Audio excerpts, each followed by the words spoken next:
तुम आत्मनिरीक्षण करना, इंट्रोस्पेक्शन, खुद से एक सवाल करना। अगर कल तुम्हारा देहांत हो रहा हो तो क्या तुम्हें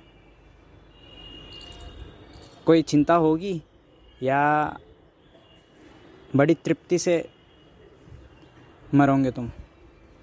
या तुम्हारे मन में सवाल आएगा कि हे परमात्मा, थोड़ा समय और दे दे, ये काम रह गया है अधूरा, ये काम कर लेता हूँ, या ये उपलब्धि पानी रह गई है, ये उपलब्धि पा लेता हूँ, उसके बाद भले ही प्राण ले ले। मौत तो कल नहीं तो परसों आनी ही है, पर सवाल ये है कि जब भी मौत आएगी क्या तुम्हारे अंदर एक तृप्ति रहेगी कि जो जीवन मैंने जिया है अभी तक का, मैं उससे खुश हूँ, आई एम सेटिस्फाइड? या फिर भी तुम्हारे मन में कोई ना कोई उपलब्धि पाने की इच्छा रहेगी, कोई ना कोई इच्छा रहेगी कि नहीं, मेरे बेटे की शादी करा लेता मैं मरने से पहले, नहीं मेरे पोते को शादी होते हुए देख लेता, नहीं मुझे ये बनना था। अगर छोटी उम्र में मरोगे तो ये सारी इच्छाएं आएगी कि नहीं, एक बार शादी हो जाता।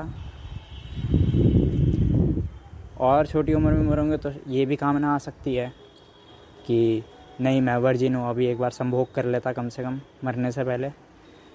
इसी प्रकार चाहे तुम किसी भी समय मरो, एक बात हमेशा ध्यान रखना, मन की तृप्ति कभी होती नहीं है, तभी तो सारी इच्छाएं मन से ही पैदा होती है। और तुम्हें जिस दिन ये पता लग जाएगा कि तुम अलग हो मन से, तुम्हें जिस दिन ये साक्षात्कार हो जाएगा, रियलाइजेशन, एहसास हो जाएगा, महसूस हो जाएगा कि तुम पृथक हो मन से, बिल्कुल ऐसे ही जैसे तुम्हारे सामने यमुना बह रही है और तुम यमुना को बहते हुए देख रहे हो, ऐसे ही मन तुम्हारे सामने बह रहा है और तुम बस अपने मन को देख रहे हो। मन के अंदर पानी के विचार बह रहे हैं, जैसे यमुना के अंदर पानी बहता है वैसे मन के नदी के रास्ते पानी के विचार बह रहे हैं, करोड़ों असंख्य विचार बह रहे हैं, इच्छाएं बह रही है और तुम देख रहे हो। जिस दिन तुम्हें ऐसा एहसास हो जाएगा उस दिन इच्छाओं का कोई सवाल ही नहीं। इच्छा है तो मन की है, तुम्हारे थोड़ी है। उस दिन तुम्हें तृप्ति भी नहीं होगी, उससे भी ऊपर तुम देखने वाले बन जाओगे। एक बार कबीर कहते हैं कि मन के विचार, मन के अंदर जो माया वाले विचार आते हैं कभी नहीं रुकेंगे। तुम्हारा शरीर मर जाएगा लेकिन मन के अंदर जो विचार है वो कभी नहीं रुकेंगे। ये कबीर कह गए, ठीक ही बोले हैं।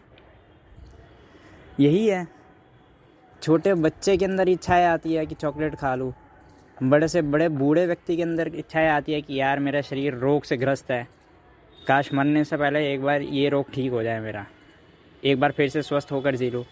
बहुत इच्छाएं आती है और करोड़ों प्रकार की इच्छाएं आती है। ये सब कहाँ से? मन से ही तो पैदा होती है, उत्पन्न होती है। यहाँ तक कि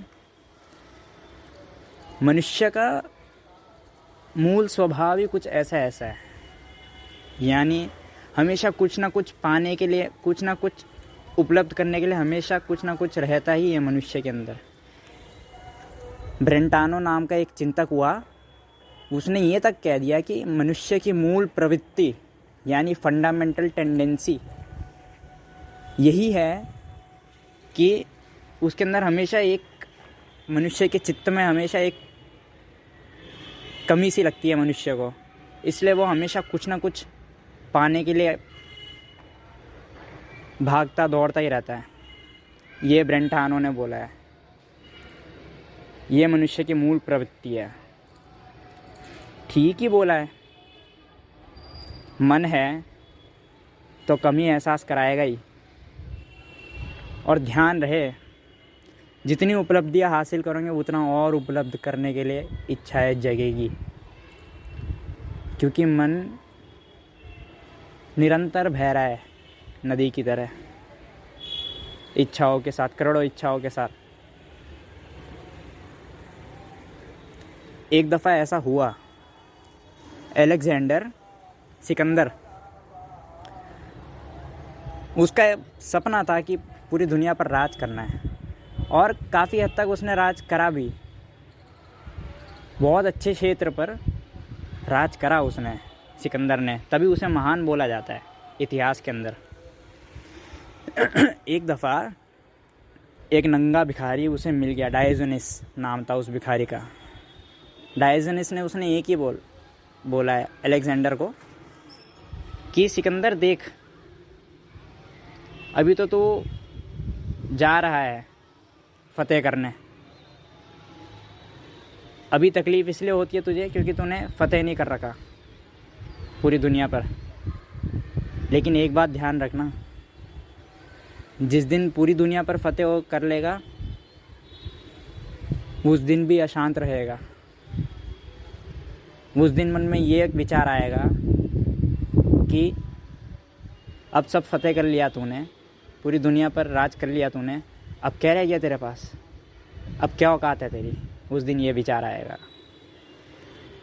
और अलेक्जेंडर जब मरा तो उसने बोला अपने लोगों से कि मेरी लाश जब कब्र में रखोगे तो मेरे दोनों हाथ खाली रखना। उसे एहसास हो गया था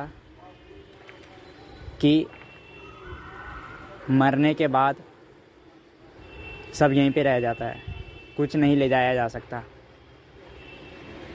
तुम्हारा कुछ है ही नहीं, तुम्हारा केवल वही हो सकता है जो मरने के बाद भी तुम ले जा सको। और तुम्हारा क्या है? केवल तुम हो, तुम्हारे लिए तुम्हारे प्राण, केवल प्राण है तुम्हारे, बाकी सब यहीं रह जाना है, ये शरीर भी यहीं पे रह जाना है, पैसा भी यहीं पे रह जाना है। और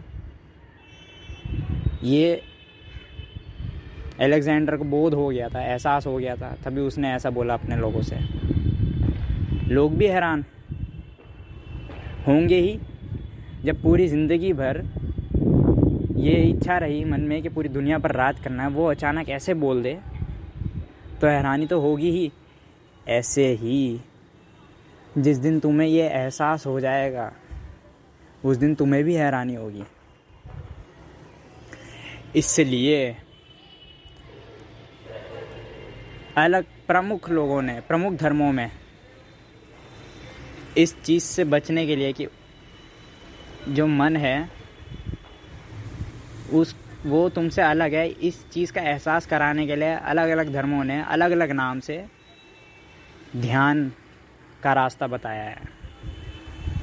हाँ, अलग अलग लोगों ने नाम अलग अलग दिया है, लेकिन है वो मेडिटेशन ही।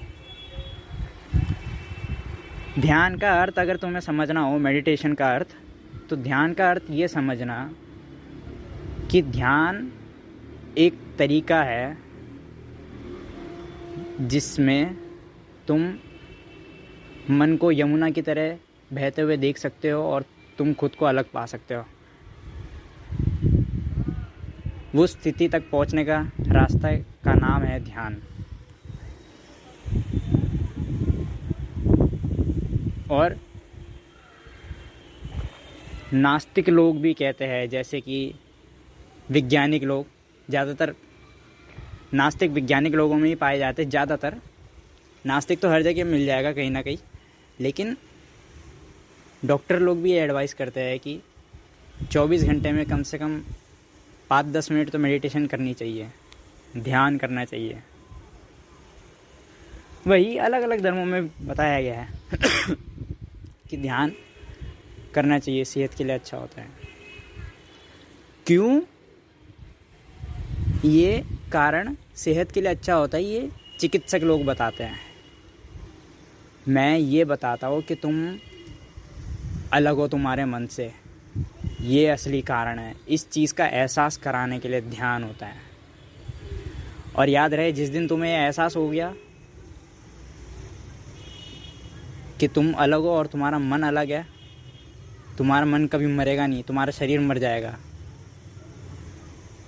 और तुम अलग हो। उस दिन तुम मरोगे भी ना, तो भी तुम्हें तृप्ति होगी कि कम से कम मरने से पहले मैंने एहसास तो कर लिया कि ये जो इच्छाएं है, ये जो मन है, इसको मैंने कम से कम देख तो लिया, समझ तो लिया, एहसास तो हो गया, मैं अलग हूँ और मन अलग है। इसलिए मैं कहता हूँ, एक व्यक्ति जो रोज़ ध्यान करता है, एक ध्यानी रोज़ मरता है। और याद रहे, दुनिया में सबसे बड़ा डर मनुष्य को मरने का ही होता है। जब एक मनुष्य जीते जी रोज़ मरे तो उसे मरने का भय भी नहीं रहता, क्योंकि वो रोज़ मर रहा है जीते जी। वही होता है ध्यान में। अपनी अपनी परिभाषा है ध्यान की। मैं तो कहता हूँ, एक ध्यानी रोज़ ध्यान जब करता है तब रोज़ मरता है। मरने में भी ऐसा ही है। तुमने एहसास नहीं करा जीते जी, तो एक बार तो मौत तो आनी ही है। ध्यानी जीते जी मरता है। इसलिए आज एक बार मैं फिर से दोहराता हूँ कि आत्मनिरीक्षण करना, इंट्रोस्पेक्शन करना, खुद से सवाल करना। यदि अगर कल तुम्हारा ध्यान हो रहा हो तो क्या तुम तृप्ति से मरोगे, या तुम्हारे अंदर अफसोस रहेगा मरने से पहले कि कुछ उपलब्ध करना रह गया।